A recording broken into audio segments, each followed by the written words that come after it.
नमस्कार दोस्तों, आइए जानते हैं आज राजस्थान की बड़ी खबरें। आज की पहली खबर है कि बीजेपी प्रदेशाध्यक्ष मदन राठौड़ को जान से मारने की धमकी। बीजेपी प्रदेशाध्यक्ष मदन राठौड़ को जान से मारने की धमकी मिली है। धमकी देने वाले व्यक्ति ने मदन राठौड़ को शुक्रवार सुबह कॉल किया। फोन उठाते ही सामने वाले व्यक्ति ने मदन राठौड़ को अपशब्द कहना शुरू कर दिए। भाजपा प्रदेशाध्यक्ष ने कहा कि वो व्यक्ति मुझे कह रहा था कि तुमने नरेश मीणा के खिलाफ बोला है, तू बहुत उछल कूद कर रहा है, तुझे गोली मार दूंगा। राज्यसभा में इसलिए भेजा है क्या? बताया जा रहा है कि कॉल करने वाला व्यक्ति कांग्रेस सरकार में मंत्री का पीए भी रहा है। जोधपुर में 25 साल बाद पाक विस्थापितों को मिली नागरिकता। इस एक कागज ने अब मेरी जिंदगी बदल दी है। मैं पढ़ नहीं पाई, लेकिन मेरे बच्चे अब सरकारी स्कूल में पढ़ाई कर सकेंगे। ऐसा लग रहा है कि हम किराया से खुद के घर में आ गए। ये कहना है पाक विस्थापित परिवारों का। शुक्रवार को इन परिवारों को 25 साल बाद जब नागरिकता मिली तो आंसू छलक आए। बताया, इस एक कागज ने हमारी जिंदगी बदल दी। हमारी पढ़ाई इसलिए छूट गई क्योंकि यहां के डॉक्यूमेंट नहीं थे। अजमेर दरगाह दीवान ने याचिका पर पहली बार दिया बयान। शुक्रवार को पहली बार दरगाह दीवान जैनुअल आबेदीन ने कहा कि दरगाह का इतिहास 800 साल पुराना है। उस जमाने में यह सब कच्चा था। गरीब नवाज जब तशरीफ लाए, उस जमाने में यह कच्चा मैदान था। उसके अंदर उनकी कब्र थी। अब खुद अंदाजा लगा सकते हैं कि जहां कब्र होगी वह भी कच्ची होगी। 150 साल तक आपका मजार कच्चा रहा। वहां बिल्कुल भी पक्का कंस्ट्रक्शन नहीं था। उसके नीचे मंदिर कहां से आ सकता है? नए सिलेबस में जुड़ेंगे प्रताप पन्नाधाय और बिरसा मुंडा के पाठ। सरकारी स्कूलों का पाठ्यक्रम साल 2025 में बदलना तय है। इसे लेकर बनी कमेटी ने मौजूदा पाठ्यक्रम की समीक्षा और नए को लेकर मंथन करना शुरू कर दिया है। नए पाठ्यक्रम में पॉलीथीन के दुष्प्रभाव, पौधरोपण, महाराणा प्रताप, महाराजा सूरजमल, अमृता देवी बिश्नोई, पन्नाधाय, बिरसा मुंडा, स्वतंत्रता संग्राम में घुमंतू जातियों का योगदान, वैदिक संस्कृति, संस्कार को लेकर विस्तृत लेखन नए पाठ्यक्रम में शामिल किया जाएगा। खास बात यह है कि इसमें चित्तौड़ सहित मेवाड़ के गौरव को जानने का मौका मिलेगा।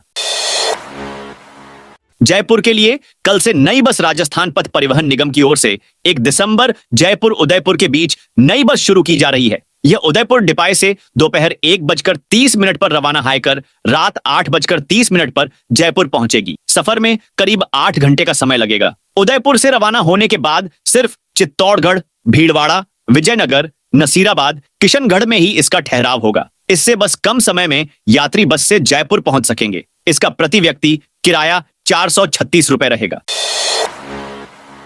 मंत्री की घोषणा के बावजूद नहीं जारी हुआ रीट नोटिफिकेशन। शिक्षा मंत्री मदन दिलावर की घोषणा के बाद भी शिक्षा विभाग ने अब तक रीट पात्रता परीक्षा की विज्ञप्ति तक जारी नहीं की है। इसके बाद प्रदेश में रीट परीक्षा की तैयारी कर रहे लाखों युवाओं का इंतजार बढ़ गया है। दरअसल शिक्षा मंत्री मदन दिलावर ने 9 नवंबर को प्रदेश में 25 नवंबर तक रीट पात्रता परीक्षा की विज्ञप्ति जारी करने की घोषणा की थी। इसके साथ ही उन्होंने कहा था कि 1 दिसंबर से पात्रता परीक्षा के लिए आवेदन की प्रक्रिया शुरू कर दी जाएगी। शिक्षा विभाग द्वारा अब तक रीट पात्रता परीक्षा की विज्ञप्ति तक जारी नहीं की गई है। इसके बाद प्रदेश में रीट परीक्षा की तैयारी कर रहे लाखों युवाओं का इंतजार और ज्यादा बढ़ गया है।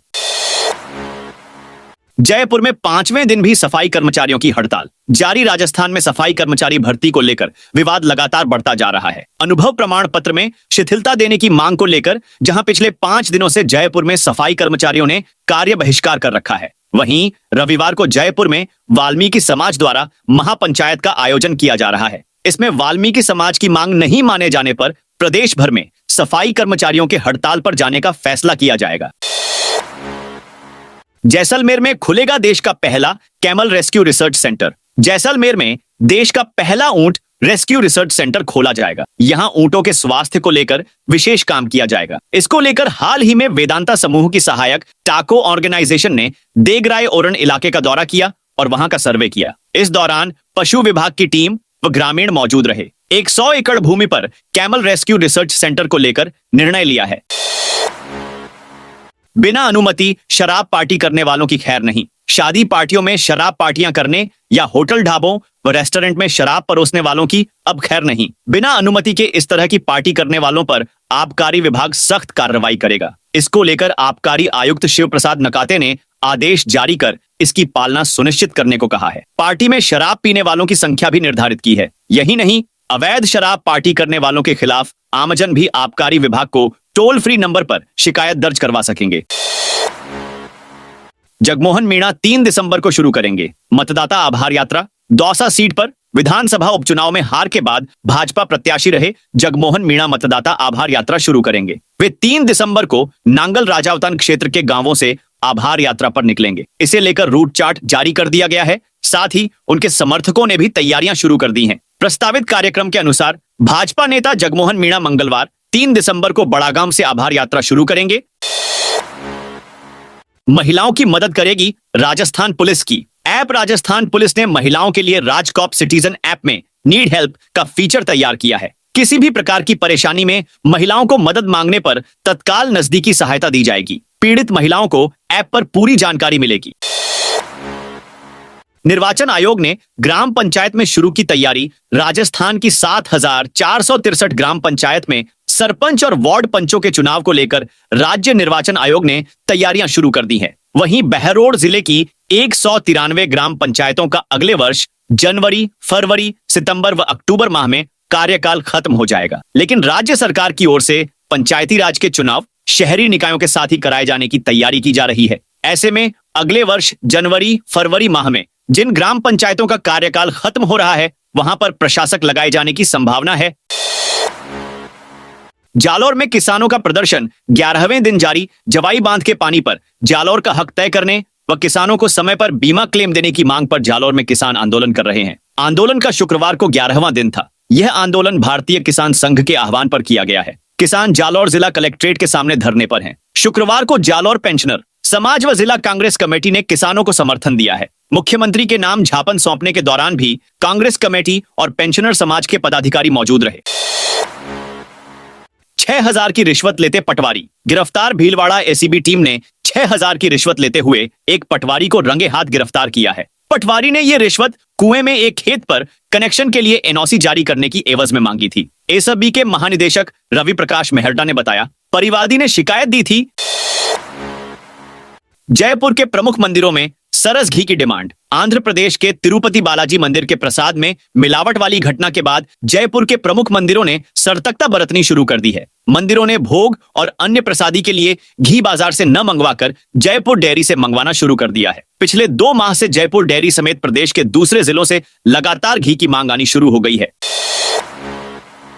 राजस्थान के 17 जिलों के लिए आई बड़ी खुशखबरी। राजस्थान में लगातार सड़कों का जाल बिछता जा रहा है। इसी कड़ी में अब केंद्र सरकार ने प्रदेश की सड़कों के विकास के लिए 1,154 करोड़ रुपए स्वीकृत किए हैं। केंद्रीय सड़क परिवहन एवं राजमार्ग मंत्रालय की ओर से स्वीकृत 1,154 करोड़ रुपए की राशि से प्रदेश के 17 जिलों में 27 सड़कों का जाल बिछेगा। राज्य में 748.80 किलोमीटर की सड़कों का चौड़ाईकरण एवं सुदृढ़ीकरण कार्य होने के साथ ही कोटा में काली सिंध नदी पर हाई लेवल ब्रिज का निर्माण होगा। वहीं श्रीगंगानगर में रेलवे अंडर ब्रिज निर्माण के लिए 30 करोड़ रुपए की स्वीकृति दी है। राजस्थान में अगले 3 दिन में बढ़ेगी ठंड। राजस्थान में जल्दी ही ठंड अपना तेवर दिखाने वाली है। पिछले 24 घंटे में उदयपुर, चित्तौड़गढ़, अलवर, करौली सहित 12 शहरों का न्यूनतम तापमान 10 डिग्री सेल्सियस से नीचे आया है। मौसम विशेषज्ञों के मुताबिक वर्तमान में एक वेस्टर्न डिस्टर्बेंस जम्मू कश्मीर, लद्दाख के एरिया पर आ गया है। इस सिस्टम के असर से इन राज्यों में आज और कल रविवार हल्की बारिश और कहीं कहीं बर्फबारी होगी। इस सिस्टम के आगे जाने के बाद 3-4 दिसंबर से राज्य में उत्तरी हवा चलनी शुरू होगी। इससे यहाँ के तापमान में बड़ी गिरावट होगी। तापमान 5 डिग्री सेल्सियस तक आ जाएंगे। इसी के साथ तेज सर्दी की शुरुआत भी हो जाएगी। अलवर में आरआर कॉलेज के 400 स्टूडेंट्स फेल। अलवर शहर के आरआर कॉलेज में बीएसएससी सेकेंड ईयर के सेकेंड सेमेस्टर का रिवाइज घोषित रिजल्ट में आधे छात्रों को फेल करने के विरोध में 7 दिन में दूसरी बार कॉलेज गेट बंद कर विरोध प्रदर्शन किया। छात्रों ने सबको प्रमोट करने की मांग की है। अब 1.5 महीने बाद दोबारा से रिजल्ट घोषित किया। नई शिक्षा नीति का हवाला देकर आधे से ज्यादा करीब 400 स्टूडेंट्स को फेल कर दिया। उसके बाद से छात्रों में रोष है। स्टूडेंट्स की मांग है कि परीक्षा दोबारा नहीं हो सकती तो सब छात्रों को प्रमोट किया जाए।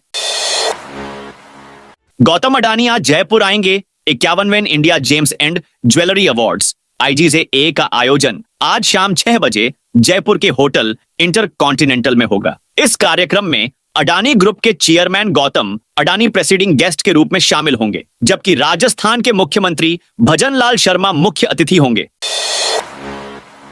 राज्य की 247 मंडियां बंद रहेंगी। राजस्थान खाद्य पदार्थ व्यापार संघ ने जयपुर में आयोजित आमसभा में कृषक कल्याण फीस बढ़ाने, आयातित माल पर मंडी सेस वसूलने और पुरानी मिलों को रिप्स में छूट न देने के विरोध में 1 से 4 दिसंबर तक राज्य की 247 मंडियों को बंद रखने का निर्णय लिया है। इस बंद के दौरान दाल मिल, आटा मिल, तेल मिल, मसाला उद्योग और चावल मिल शामिल होंगे। यदि 30 नवंबर तक राज्य सरकार मांगे पूरी नहीं करती तो आंदोलन की अगली रूपरेखा 4 दिसंबर को होने वाली सभा में तय की जाएगी। निजीकरण के विरोध में डिस्कॉम कर्मियों का विरोध प्रदर्शन। डिस्कॉम में हो रहे निजीकरण के विरोध में शुक्रवार को जिले भर के डिस्कॉम कर्मी राजस्थान विद्युत संयुक्त संघर्ष समिति के तत्वावधान में आईटीआई रोड स्थित अधीक्षक अभियंता के ऑफिस धरने पर करीब 2-3 घंटे धरने पर बैठे। फिर अधीक्षण अभियंता अजय माथुर को झापन सौंप वाहन लेकर आदर्श नगर स्थित जीएसएस कार्यालय पहुंचे, जहां से पैदल रैली के रूप में सभी नारेबाजी करते हुए हाथ में तख्तियां लेकर रवाना हुए। राष्ट्रीय सचिव गुर्जर की प्रियंका गांधी से मुलाकात। कांग्रेस की राष्ट्रीय महासचिव प्रियंका गांधी के वायनाड से चुनाव जीतने और देश की संसद में पहली बार पहुंचने पर कांग्रेस के राष्ट्रीय सचिव और भीलवाड़ा के जहाजपुर के पूर्व विधायक धीरज गुर्जर ने मिलकर बधाई दी। इस मौके पर उन्होंने राहुल गांधी के संविधान रक्षा के संकल्प को ताकत मिलने की बात बताई। मुलाकात के दौरान गुर्जर ने प्रियंका गांधी से राजस्थान उपचुनाव के परिणाम के बारे में चर्चा की। सोने चांदी के दामों में फिर आई तेजी। अंतरराष्ट्रीय बाजार में जारी उठापाठक की वजह से सोने और चांदी की कीमत में एक बार फिर इजाफे का सिलसिला शुरू हो गया है। इसके बाद शुक्रवार को जहां स्टैंडर्ड सोने की कीमत में 800 रुपए की बढ़ोतरी हुई है, वहीं चांदी प्रति किलो की कीमत 2100 रुपए बढ़कर 92,000 रुपए को पार कर गई है। सर्राफा व्यापारियों के अनुसार बाजार में जारी अस्थिरता की वजह से सोने और चांदी की कीमत में तेजी का सिलसिला अगले सप्ताह भी देखने को मिल सकता है। डोटासरा बोले नरेश मीणा को भाजपा सरकार ने फंडिंग की। डोटासरा बोले देवली उनियारा से टिकट का फैसला होने के बाद नरेश मीणा मेरे यहां आए थे। सारे वरिष्ठ नेताओं को उन्होंने फोन किया, कहा कि मैं संतुष्ट हूं। मुझसे कहा था कि छबड़ा से टिकट लेना है, वहीं 4 साल मेहनत करूंगा। मेरे पास 1 घंटे बैठकर गया था, फिर बागी हो गया। लेकिन सरकार ने जिस तरह का प्रलोभन दिया, जिस तरह से मैनेज किया, कैसे उनको फंडिंग की वो सब चीज धीरे धीरे सामने आ जाएंगी। 75 ट्रेनी आरएएस को मिली पहली पोस्टिंग। राजस्थान प्रशासनिक सेवा आरएएस के 2 साल के परिवीक्षा काल पर चल रहे 75 चयनितों को जिलों में सहायक कलेक्टर लगाया है। इन्हें 24 मई 2024 को 2 साल के लिए परिवीक्षा काल पर चयनित किया था। अब पहली फील्ड पोस्टिंग दी है। ये नए आरआईएस अधिकारी 24 मई 2024 से हरिश्चंद्र माथुर लोक प्रशासन संस्थान में प्रशिक्षण ले रहे थे। अब इन सभी को सहायक कलेक्टर प्रशिक्षण पद पर फील्ड में अटैच किया है। सभी को नवपदस्थापित जिलों में 2 दिसंबर को उपस्थिति देनी है। राजस्थान के इन 7 जिलों में बनेगा चीता कॉरिडोर। कूनों के जंगल से अब चीतों को जल्द छोड़ा जाएगा। छोड़ने के साथ ही इनके मूवमेंट पर नजर रखी जाएगी। वन अधिकारियों के अनुसार चीता जहां भी मूवमेंट करेंगे वहां वन विभाग की टीम इन्हें सुरक्षा देगी और उसी अनुसार इनका एक कॉरिडोर तय किया जाएगा। कॉरिडोर में एमपी, यूपी और राजस्थान के कुल 27 डिवीजन का वन क्षेत्र शामिल हो सकता है। राजस्थान के सवाई माधोपुर, बाराम, कोटा करौली, झालावाड़, बूंदी और चित्तौड़गढ़ जिला सहित अन्य वन क्षेत्र जो चीता मूवमेंट से जुड़ेंगे इस कॉरिडोर का हिस्सा बनेंगे। उपचुनाव के बाद भजनलाल की कैबिनेट बैठक। आज राजस्थान की भजनलाल सरकार ने उपचुनाव के दौरान लगी आचार संहिता के बाद पहली बार कैबिनेट और मंत्रिपरिषद बैठक आहूत की है। उधर राइजिंग राजस्थान और सरकार की पहली वर्षगांठ की तैयारियां भी जोरों शोरों पर है। ऐसे में माना जा रहा है कि कैबिनेट बैठक में नई नीति और बड़े फैसले देखने मिल सकते हैं। भजनलाल कैबिनेट की बैठक आज शाम 4 बजे होगी, जिसके बाद 5 बजे मंत्रिपरिषद की बैठक आयोजित होगी। सीएम भजनलाल ने जयपुर में ट्रैफिक व्यवस्था की मांगी रिपोर्ट। मुख्यमंत्री भजनलाल शर्मा ने नगरीय विकास व स्वायत्त शासन विभाग की समीक्षा बैठक में अफसरों को साफ कहा कि बजट घोषणाओं के उन कामों को प्राथमिकता से शुरू करें जिनका ज्यादा से ज्यादा लोगों को फायदा मिले। सीएम ने जयपुर शहर में बेहतर ट्रैफिक प्रबंधन करने के निर्देश भी दिए ताकि वाहन चालकों को परेशान नहीं होना पड़े। बैठक में शहरी परिदृश्य एवं नगरीय निकायों की स्थिति, अहम प्रोजेक्ट, नवाचारों, मास्टर प्लान एवं जोनल डेवलपमेंट प्लान पर भी चर्चा हुई।